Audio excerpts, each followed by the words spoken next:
लिए भी एक खबर प्रकाश लेकर आए हैं। स्टेनलेस स्टील कंपनियों को राहत दे सकती है सरकार, और चीन के स्टेनलेस स्टील पर शायद को ड्यूटी लग सकती है। एक बार प्रकाश से समझ लेते हैं। प्रकाश, बताएं पूरी खबर क्या है। देखिए, सूत्रों के हवाले से हमें जानकारी मिल रही है कि सरकार कुछ कैटेगरी के जो चाइनीज स्टेनलेस स्टील प्रोडक्ट्स हैं उसके इंपोर्ट ड्यूटी लगा सकती है। सूत्र हमें बता रहे हैं कि स्टील मंत्रालय ने इस प्रस्ताव पर काम करना शुरू कर दिया है ताकि जो डोमेस्टिक इंडस्ट्री है उसके हितों की रक्षा की जा सके। और जल्द ही स्टील मंत्रालय इस मसले पर वित्त मंत्रालय से संपर्क करने वाला है। सूत्र हमें बता रहे हैं कि इस वक्त स्टील मंत्रालय इंडस्ट्री की तरफ से जो प्रेजेंटेशन दिए गए हैं उसकी समीक्षा कर रहा है और ये देख रहा है कि इंडस्ट्री जो डोमेस्टिक इंडस्ट्री है उसको कितना नुकसान हुआ है।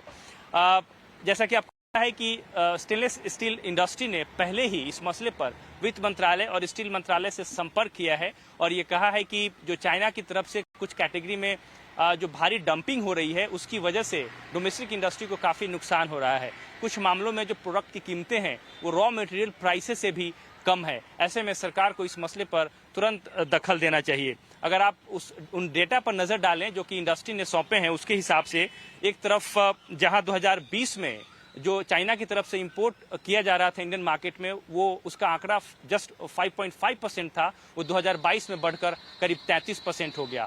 उसी तरीके से DGTR का इन्वेस्टिगेशन भी ये कहता है कि 2021 में जब से काउंटर व्हीलिंग ड्यूटी जो है खत्म किया गया है, उसके बाद से चाइना की तरफ से जो इंपोर्ट्स है उसमें करीब 44% की बढ़ोतरी जो है वो देखने को मिली है। लिहाजा इन सारे तथ्यों को मद्देनजर रखते हुए सरकार अब इस बात पर विचार कर रही है कि डोमेस्टिक इंडस्ट्री के हितों को ध्यान में रखते हुए क्या इंपोर्ट ड्यूटी जो है कुछ कैटेगरी के जो स्टेनलेस स्टील प्रोडक्ट्स हैं उस पर लगाए जा सकते हैं। इस पर सरकार इस वक्त विचार कर रही है। जी, ऑलराइट, ठीक है।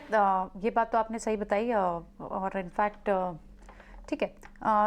शुक्रिया प्रकाश आपसे इस पूरी खबर का। आगे भी चर्चा आपसे करते रहेंगे, इस पर अपडेट लेते रहेंगे। लेकिन वैसे ही स्टील काउंटर्स पे आज जो एक मोमेंटम बना हुआ है, और ये अलग से स्टेनलेस स्टील कैटेगरी के लिए चाहे भले काम करेगा, लेकिन स्टील काउंटर्स के लिए तो अच्छा ही खबर है। क्या राहुल, आपके रडार इस वक्त स्टील काउंटर्स पे भी बनी हुई है, मेटल काउंटर्स पे, क्योंकि ये एक स्टार्ट ऑफ द मोमेंटम है, अभी और पॉसिबल अच्छी न्यूज़ आ सकती है, स्टिमुलस की भी न्यूज़ आ सकती है चाइना से। तो दो काउंटर्स पे हम क्लोज नजर रखते हैं। एक तो सेल और दूसरा है टाटा स्टील। दोनों में एक इंटरमीडिएट एकदम पास में एक रेजिस्टेंस है। सेल में आप देखेंगे तो 94 का लेवल के लिए हम वेट कर रहे हैं और टाटा स्टील में 116 का लेवल के लिए वेट कर रहे हैं। टाटा स्टील तो और पास में है। तो इन दोनों लेवल्स के ब्रेकआउट के बाद ही हम लोग नेक्स्ट डायरेक्शन लॉन्ग साइड की तरफ देखेंगे। अगर आप जनरली मेटल इंडेक्स को देखेंगे ना, मेटल इंडेक्स कोशिश कर रहा है एक ब्रेकआउट करने के लिए, बट सस्टेन नहीं कर पा रहा है। तो इसीलिए स्पेसिफिक लेवल्स इन दो स्टॉक पे हम वेट कर रहे हैं और उसके बाद ही डिसीजन लेंगे लॉन्ग साइड की तरफ।